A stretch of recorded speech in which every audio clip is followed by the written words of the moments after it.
Thank you for taking a few minutes to listen to this presentation on Socratic seminars. Socratic seminars can be scary. The first couple times that I did them, they bombed. But over the past few years and through doing some research, I've learned some scaffolding ideas to make them really successful and beneficial for all students. So the first thing that I want to talk about is how little time really struggling readers and writers have to speak in an academic way in content classes. Usually, according to research, it's between 15 to 50 seconds. So, Socratic seminars provide this powerful vehicle for wonderful, meaningful academic dialogue in our classrooms and to really have high expectations for all students. So I want to show some of my research that I did, and it's on slide 11. I went into an 8th grade science classroom, and there's 2 pie charts here. I did 3 Socratic seminars with the students, and these pie charts show an 8th grade student who's reading at about a 3rd or 4th grade level. On the left-hand side, this shows before any of the student-led discussions what happened when he read silently, and then I would ask him to stop every once in a while and just tell me what he was thinking. For the most part, he was just restating quotes from the text.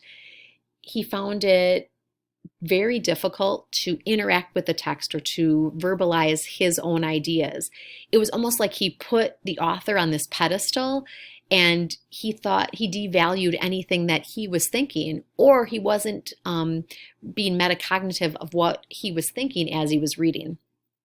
On the right-hand side, this shows what he was stopping and thinking about after the 3 Socratic seminars. He was able to ask clarifying questions and summarize and reflect and be able to visualize and bring himself to the text. This is pretty consistent. Like a lot of the research that I studied, there's a meta-analysis from 2009, showed that discussions really do improve comprehension. And that's what I found too. They improve reading comprehension.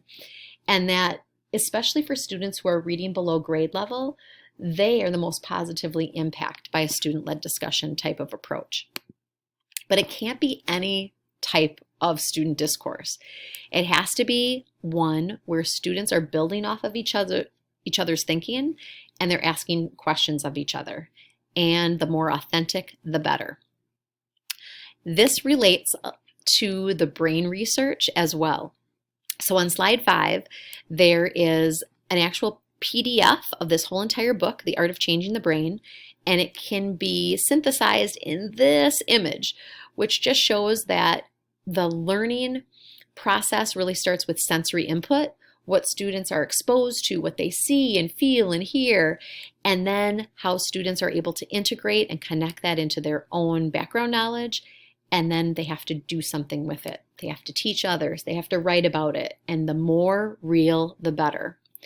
This connects to the 3D model of mastery. So to master anything, you have to first have it modeled and move through a phase of acquisition, and then you play around with it, you consolidate, and then you move towards teaching others. This relates to transfer as well. In a classroom, we're first start with near transfer and having students practice, and then we want students eventually to be able to take that knowledge and transfer it to a different classroom and to an authentic outside community. And then the difficulty of the skill is also moving along a continuum as well. And our goal is to move to that more complex, nuanced skill. That's why we do Socratic seminars. And we don't hide this information from students. When I do a Socratic seminar with teachers or with students, I explain this research. I show this image so that they understand why we're doing what we're doing. And this all moves towards mutual humanization too. Pedagogy of the Oppressed is an absolutely amazing book, and it really talks about how students have to see themselves as teachers, as people who can and do contribute and teach others. And we want all the students within our classroom to feel that. And a Socratic seminar is a perfect vehicle for that to happen. So some of the scaffolding that I've done by like trial and error that's always worked. It's worked 100% of the time is what I'm going to share with you. And it starts on slide 16. On slide 16, there's 2 links to an image walk or an imagery walk. And you can click on it and then you can see what I'm talking about.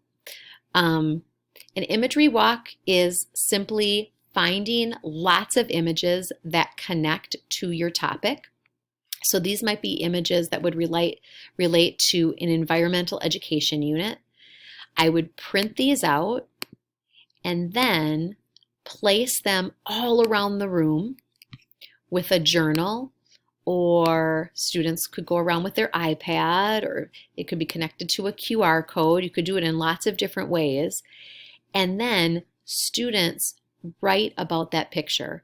They can pretend they're in that picture. They can write words and phrases. They can write a poem. Absolutely anything goes. There's no wrong way to do it. Here is a picture of what it looked like when we tried this with humanity pictures. We did it in the auditorium. We always make sure that there's music playing that connects to the pictures, because remember, we want to ensure that that sensory input is happening. And this is an image of a student reading what someone else wrote and then adding on to that information. There's lots of things you can do with what the students write. Sometimes the very next day I have the room in a circle formation, and then the journals and the pictures are there on the desks, and students can sit wherever they want, and then they interact with that text. They might create a found poem or write something new based on what other people in the 4 to 5 classes wrote about. Something else that we've done is we've taken Adobe Spark and put the images inside of the Adobe Spark website, and then what teachers and students have written, and then published it and moved it out to an authentic audience. That's really important because it moves students towards consolidation very quickly, because that's our goal, right? So that is one thing that works incredibly well. Here is another example of something that I've done, like when we've done the Dust Bowl or another environmental topic. An image such as this, and then I always make sure that I have a link to the music that connects to that time period or those images. Lighting's important too. Like, what does the room look like? What does it feel like? You're going to see different lamps here, and just a certain ambiance so that the sensory input feels just right for students. Another type of scaffolding before we do the Socratic Seminar that works 100% of the time are anticipation guides. And that's where we take statements from the article that we're going to be reading, and then students either write true or false and why, or agree, disagree. Then we'll do philosophical chairs or a 4-corner debate so that they're practicing that student-led discourse, and also the writing that goes with it that makes their oracy and just everything about the student-led discourse stronger. Another thing that I wanted to share with you was the actual article, because when they're engaging with the article, with the reading, what you choose is really important. And something that works 100% of the time is Action Scholastic. So on slide 30, I included a lot of different resources. You can, for the rest of the school year, just take those passwords and use them. They're hyperlinked here. All of these are great sites, but my favorite is the Action Scholastic because it's a differentiated reading intervention site.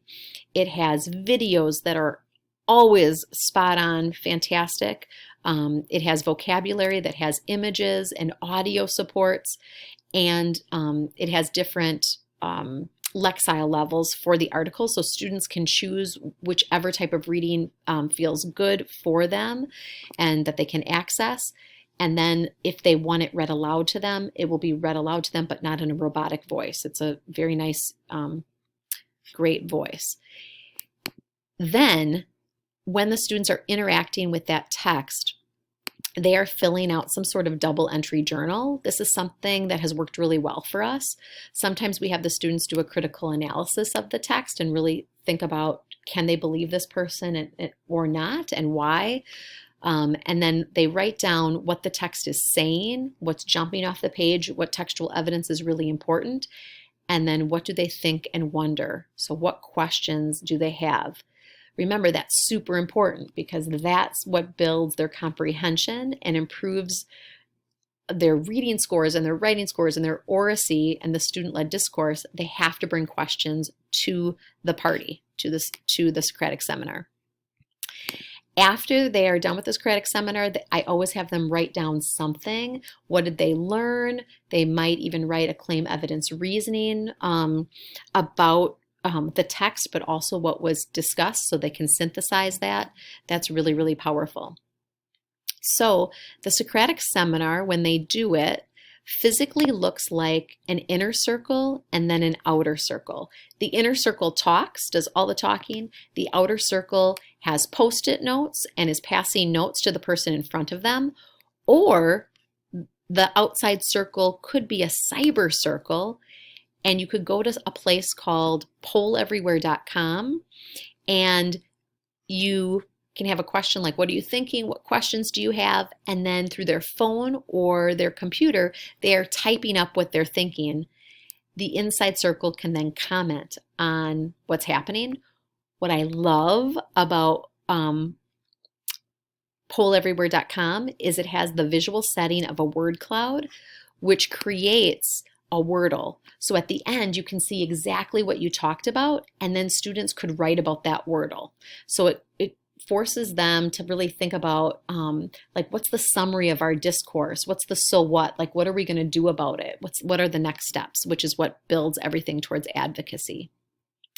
When it comes to that Socratic Seminar, it's really important that the co-pilots and the pilots have some time eventually to stop and talk to each other. So the person in back is going to talk to the person directly in front, and they're going to talk for a few minutes about what to say next, what they did well, and then they'll switch spots and the co-pilot becomes the pilot, and then the person in the back can again hand out post-it notes to the person in front, or do a polleverywhere.com or a cyber circle. It's up to you.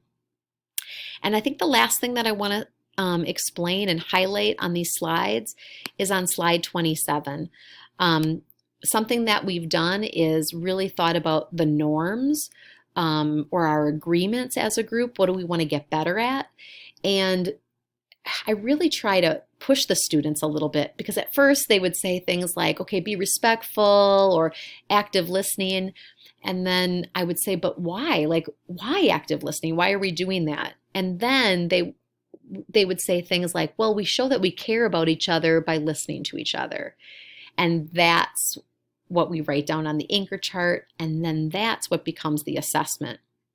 Individual students can write down the group norm and then what it looks like and sounds like for advanced or proficient, approaching, or beginning. You can decide if students are just going to work on one group norm, if the whole group is going to work on the same group norms. That's really up to you. But this has been a turning point too, because students really do a beautiful job on the self-assessments when they help create the rubric based on the group norms. So I think those are kind of the main points. On slide 33, there's my information again. Inside of the slideshow are lots of different videos and different ideas that you can look at. For example, on slide 13, I created something last summer that has all of the speaking and listening standards, but then I looked at what are the differences between kindergarten through 12th grade, and like how do they build on each other. That might be interesting for a professional learning community to look at. And then on slide 14, it shows how some 7th graders are teaching 6th graders what a Socratic seminar looks like. So again, moving students towards consultation through Socratic Seminar and just providing opportunities for that for great citizens. So thank you so much for listening, and hope you have a great rest of the year.